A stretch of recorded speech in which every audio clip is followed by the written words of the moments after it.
Okay, let me try and respond. I do appreciate your response, and see if I understand correctly. You're not a primitivist. You do believe in property rights.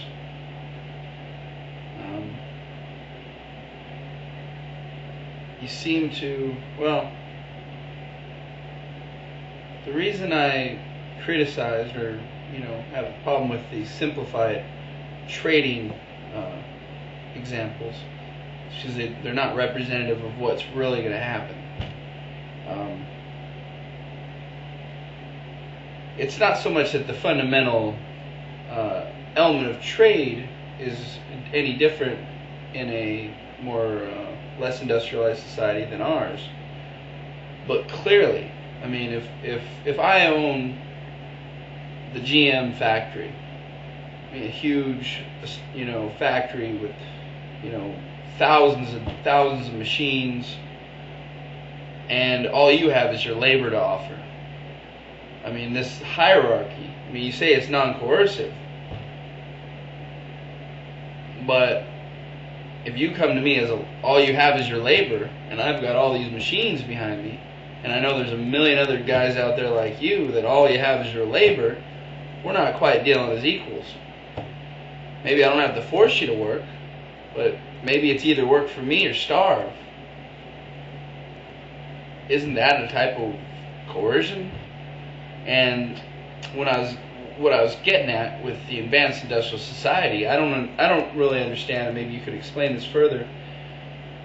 I don't know if you expect to have a revolution. Somehow it seems you want to abolish the state, which would abolish corporations. So what happens to the property that is currently owned by corporations? I'm very interested in your response to that. Would it go to the individual shareholders now? Would it go to the people who work in the factories now? To be, democratically figured out by them? How exactly would the ownership transfer, or would it transfer?